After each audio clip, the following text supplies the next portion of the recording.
This is the Canadian Taxpayers Podcast. We here at the Taxpayers Federation, we're dedicated to lower taxes, less waste, and more accountable government. I'm Chris Sims. I'm the BC director of the CTF, and my friend and colleague, Franco Terrazzano. He's here. He's holding down the fort for us in Ottawa as the federal director.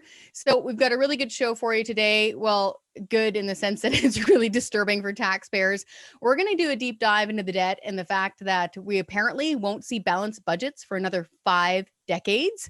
And in Waste Watch, to have a laugh and to cheer up, we'll talk about how the government managed to go thousands of dollars over budget on laundry machines, like washing machines. Just add government, man. But first, Franco, how's it going? You're all settled in kind of in Ottawa now. How are you doing? Well, I'm doing a lot better than these government budgets these days, but yeah, all settled in Ottawa. I've been here for about a week now, so I think things are going pretty well out here. How are you doing, Summer? Have you found the magic money tree yet? Have you discovered where they're finding the money that grows on the trees out in Ottawa? Nope, still taxpayers' pockets. Unfortunately, out here it's going well. I'm fighting the perennial parental battle of summer of trying to pry my kids off the TV and make them actually go outside and enjoy the summer. But really, this is the highlight of our week where we get to record this podcast. So we have to really focus on this one issue off the top here because it's getting a lot of play. And that's the idea of a wealth tax. And not only a wealth tax, an extreme wealth tax. Well, this time it's Liberal MP Nathaniel Erskine-Smith, and he wants to do a one-time tax on extreme wealth. So while that sounds interesting, the idea of, eating the rich and making all of our troubles go away, this would actually wind up costing taxpayers around $60 billion over 5 years or take $60 billion out of our economy. But when you look at the spending side of things, so here they want to, do the highway robbery thing and actually take the money. At the rate that they're spending this at the federal level, Trudeau's government would blast through this amount of money in around a month or so. So how are we going to pay the bills for the other 11 months of the year? And again, under this scheme, we would suddenly tax a handful of super uber rich people. We'd blow through that money in a month. And this is also a factor. We'd risk those super uber rich people pulling up stakes and leaving Canada. In that case, they could actually wind up costing jobs that way. So the idea of setting up like a bunch of highwaymen up on the wealthy road for a one-time hit doesn't sound like a good economic plan, Franco. Yeah, and there's a bunch of reasons why the economics of a wealth tax is just bad policy, and we can link to a report that we put on about the wealth tax. We'll include that in the show notes for our listeners here. But what really caught my attention on this proposal in particular, this so-called one-time tax? One-time tax my butt, right? Like, as if the politicians are going to put in a one-time tax. That's like me going to my girlfriend and saying, yeah, I'll just have one bite of cheesecake tonight. It ain't gonna happen. And already we've seen other politicians like the new Democrat leader, Jagmeet Singh, saying that he doesn't want a one-time tax. He wants this wealth tax to be a normal tax every single year. So there really is a slippery slope that we have to watch out for here, folks. I mean, let's just remember the income tax, right? When it was first brought into Canada, that was supposed to help us deal with our World War I spending. Well, the last time I looked, thankfully, we're no longer in World War I. That is long gone, but we are still dealing with that federal income tax. So watch out for the slippery slope, folks. And another thing that we have to watch out for is all the political welfare, particularly in Ontario. Something that our Ontario director, Jay, our interim, he dug up was that Ontario's political parties have arranged a $10 million payday advance by getting post-election per vote welfare payments pre-election, right? So there's going to be 3 welfare installments meant to come after the election, but it will actually be paid out before the election. So political welfare is bad enough, but these advance payments really make my blood boil. And here's what these pre-election political welfare payments will break down to. We'll see the PC party getting about $4.4 million, the NDP $3.6 million, the Liberal Party of Ontario $2.1 million, and the Green Party will get about a cool, easy breezy $500,000.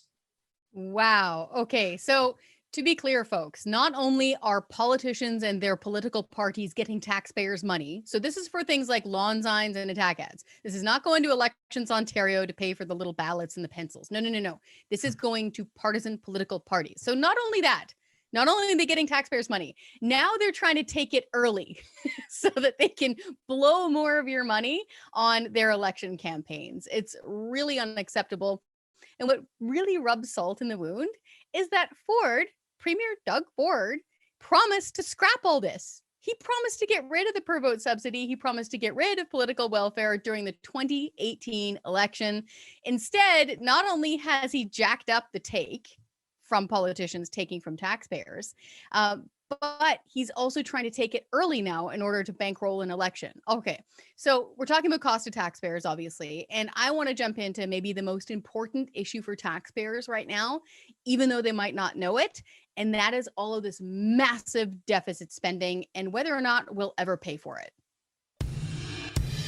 Okay, so it's time for our deep dive. This is when we take a much closer look at really important issues. But before we get started, if this stuff drives you crazy, that's a good sign. That shows that you're paying attention.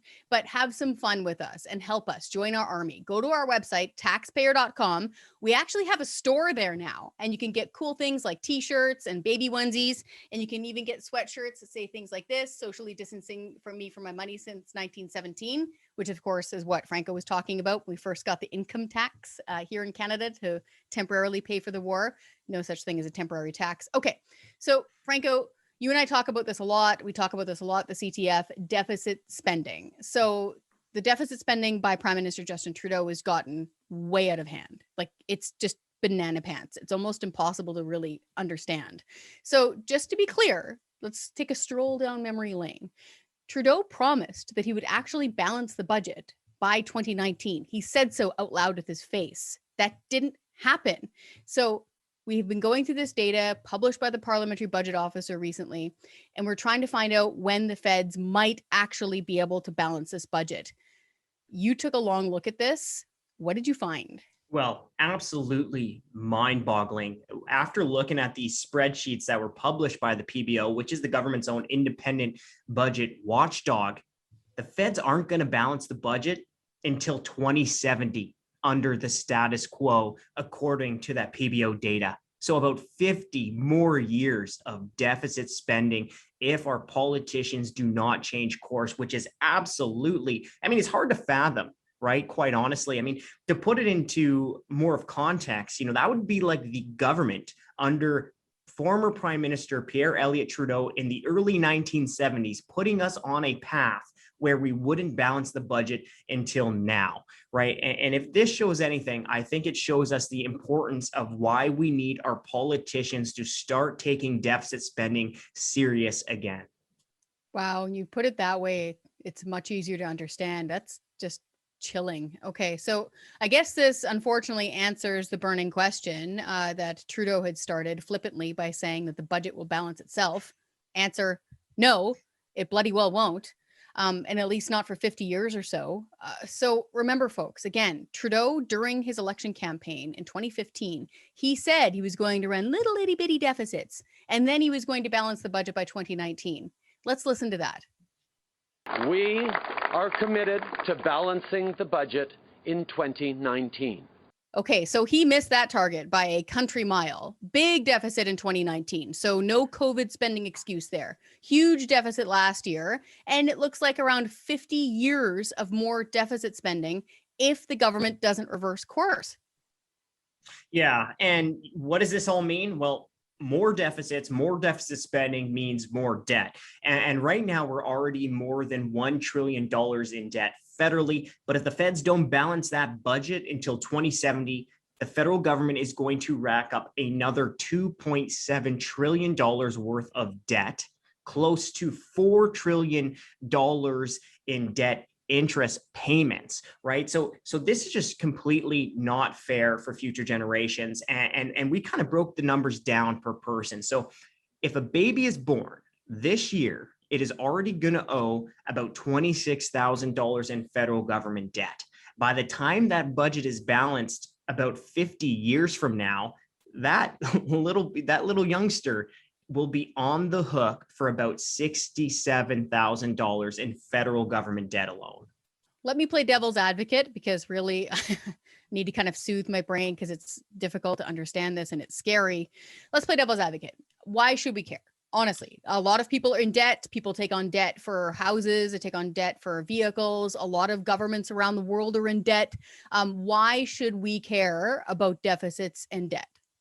Well, there's a few different reasons. There are a few different reasons why we have to care about all this deficit spending, why we have to care about all this debt. But let me just start with maybe the most important. The first is that, well, hey, all of this money has to be paid back eventually if politicians don't take some air out of their bloated budgets, right? This money isn't going to grow on the trees. It's not going to fall from the skies. One way or another is going to have to come from taxpayers' pockets if politicians don't cut spending. And when you consider provincial government debt on top of federal government debt, because, well, there is only one taxpayer, then each Canadian by the end of this year already owes about $57,000 in government debt, right? And that's only going to grow if politicians continue with this deficit spending. Now, Simmer, I don't know about you, but I don't. And I know there ain't too many Canadians that just have tens of thousands of dollars lying around to be paying for their politicians' credit card bills. No, for sure. A lot of people are just struggling, frankly, depending on which province you look at. Typically, quite often, there'll be debt research studies that show that over 40% or around 40% of average people are within $200 every month of insolvency, meaning they can't meet all of their bill payments month to month. So this idea of this massive government debt that's tens of thousands of dollars heaped onto their heads on top of that is just mind-boggling. On top of all of this, too, we have to worry about interest charges, which cost a ton of money every year. So every dollar that goes to the bond fund managers on Bay Street in Toronto, because you are paying interest on that debt, yes, it's historically low, but you're still paying the interest.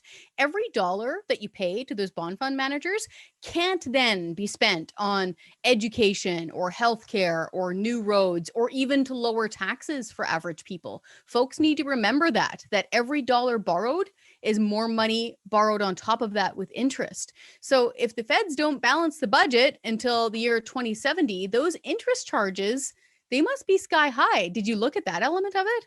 Yeah, and there's some crazy facts in there. So beginning in 2043, the government's interest charges on the debt are going to start being bigger than the government's deficits.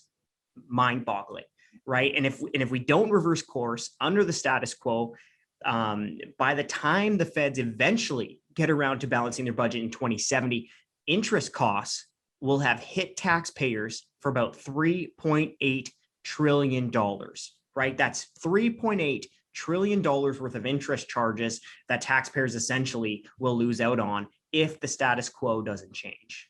All right. Folks, to give you an idea, a trillion is a one with 12 zeros after it. It would take you thousands of years to count to that $3-something trillion number. And that's just the interest payments. This is just nauseating. Okay, so under the status quo, let's plow through this. We see balanced budget from the feds until around 2070. That's when we might see a balanced budget, the year 2070. So you've talked about the deficit part and the balanced budget part. At what point do they actually start paying off the debt? Mm-hmm. Like what element is there? Will we ever see a debt-free Canada? I'm thinking I won't ever see a debt-free Canada at the status quo.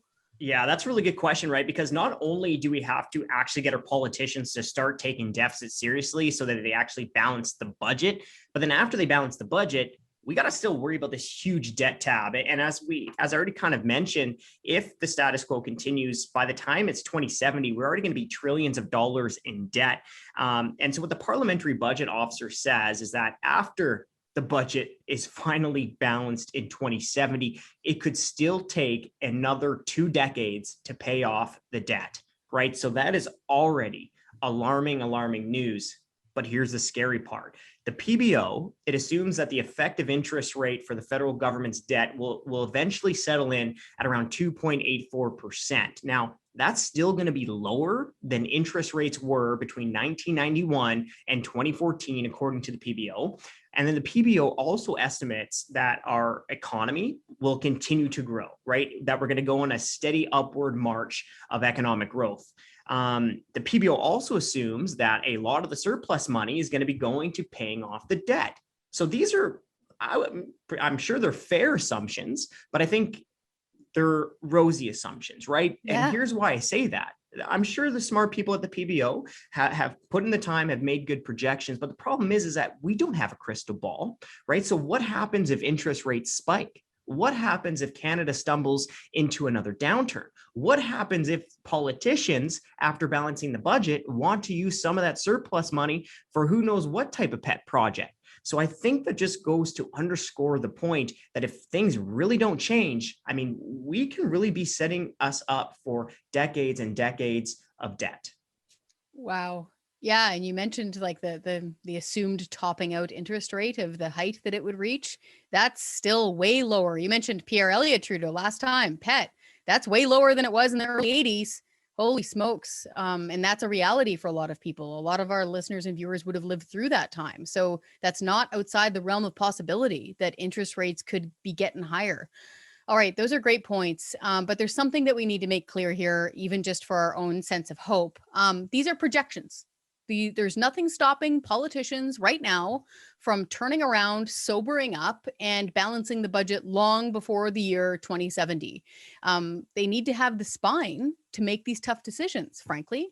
They have to learn how to say no, especially to frivolous and stupid spending, because frankly, we can't afford to otherwise. How else are we going to climb out of this? We need to take this very seriously, and we should call up our members of parliament right now and tell them that this is unacceptable and they better start taking this debt seriously. Well, yeah, you're absolutely right. These are very scary projections, but we do have to remember that they are projections. So there isn't actually anything stopping politicians from balancing the budget well before 2070, other than a lack of maybe spine and political will. So things can be better than what we're talking about. But unfortunately, we're seeing the Trudeau government continue to take us in the wrong direction, right? Finance Minister Chrystia Freeland, her budget earlier this spring plans to increase permanent federal government spending by $100 billion by 2026. And the government has no plans on how to actually pay for all of that spending. And, recently we've seen a ton of new spending announcements from the Trudeau government. Just since the beginning of July, we've seen the Liberal government announce $440 million for aerospace companies, hundreds of millions of dollars for a steel company, $1.3 billion for the SkyTrain in British Columbia. And we've even seen the government add more than $1 billion to its climate change fund. And we have to remember, this is extremely important. All of this new spending is on top of an already bloated pre-pandemic budget, right? The Trudeau government spent more in 2018 than ever before in Canada's modern history. So it spent more in 2018 before COVID-19 than it ever did in any single year during World War II, during the Korean War, or during previous recessions. So the Trudeau government and the federal government really was spending a ton of money before COVID-19. It spent a ton of money during COVID-19, and its plans to spend a ton of money after COVID-19. Holy smokes. We often say here at the Canadian Taxpayers Federation, you can either laugh or cry. This isn't a laughing matter. This is really serious, but don't cry. Folks, take that frustration you're feeling right now and that chill down your spine that I'm feeling too, and use it to empower yourself. We are here to fight for taxpayers, and that's what we need to do. So right now, we can't take this lying down, and we can't allow our national finances to just continue to plummet.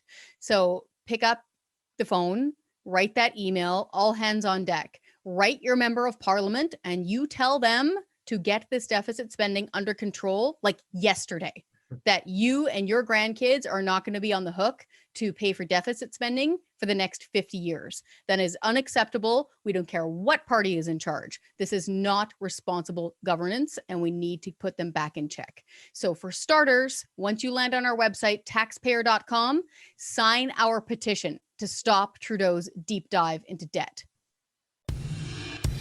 Okay, it's time for Waste Watch. After that deep dive, frankly, I might need a whiskey. That was really, really disturbing, the amount of debt that we're paying. But this is Waste Watch. This is where we try to have fun, laugh a little bit about the craziest amounts of government waste stories that we can find. Franco, I hear there's a big waste, pun intended, story out of the city of Toronto. Tell us about it. Yeah, let's air some dirty laundry from the city of Toronto here. Turns out the city paid over $9,000 for a, get this, washer and dryer that was supposed to cost $2,000. So $7,000 over budget for a washer and dryer. And Simmer, that information came to light through an Auditor General's report that was triggered by allegations that Toronto's corporate real estate management division was paying inflated invoices. Yeah, no kidding. I always get a kick out of the fact that there's like government departments that I've never heard about before, and then you hear about them and then they're wasting money. So I'm trying to wonder how you could possibly spend that amount of money on a washer dryer. I don't know about you. I watch me some Price is Right. I know what a washer dryer unit costs, and it $8,000-$9,000. So apparently the vendor that the city hired to remove the old washer and dryer in this case billed taxpayers for $4,660. And that was just for the removal, not the cost of the new machines or their installation. So more than $4,000 to remove an old washer dryer. Okay. And apparently the vendor also charged the city $1,200 to install the new washer dryer. Like, how did this happen? Crazy. Yeah. I mean, the retail price for the washer and dryer is $2,200, Yeah. 2,200 smackers. So this went crazy over budget for washers and dryers. And people are always saying, hey, why are you always so crazy about all this government spending? I mean, look, this was pure waste. Come on. Now that Auditor General found that on almost all contracts, the city's corporate real estate management division, employees didn't even bother asking vendors to generate supporting documents to justify their high charges. Isn't that crazy? This is nuts. And apparently the AG report says there is no indication that all of this overbilling was even intentional. But taxpayers still have a right to be skeptical. How come we see so many instances of overbilling, but not underbilling? I can't remember the last time that I've been digging through documents and I found, oh, well, we got a real big deal on this. So they underbilled. That like pretty much never happens. Wouldn't this be the case if this was all due to error? Oh man, could you just imagine one day taking a newspaper story and just seeing a headline saying taxpayers underbilled, taxpayers got some money back from politicians. Could you just imagine? Asleep. It would be a dream. No. Yeah. Anyway, so Toronto City Council has since passed a motion to enforce more oversight of contractors that work for the city. Well, I guess that's better than nothing. Hey, Simmer.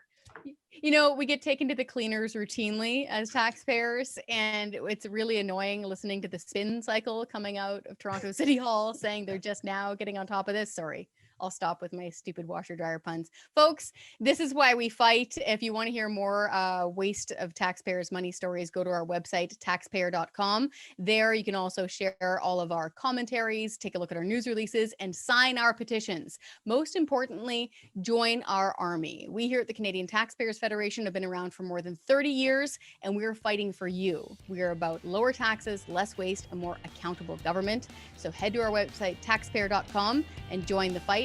And be sure also to share this podcast with your friends who care about this stuff. Hi, I'm Scott Hennig, President of the Canadian Taxpayers Federation. If you've got another minute, I'd like to ask you to think about the one person you know that would really enjoy listening to this podcast. Do us a favor and do them a favor and send them a quick note to let them know about it. At the Canadian Taxpayers Federation, we believe there is power in numbers. That's why we've worked so hard to build an army of taxpayers who are ready to push back. And we did it because people like you shared our work with that one person that they knew would really appreciate taking part. Thanks for listening, and thanks for doing your part to make Canada a better place.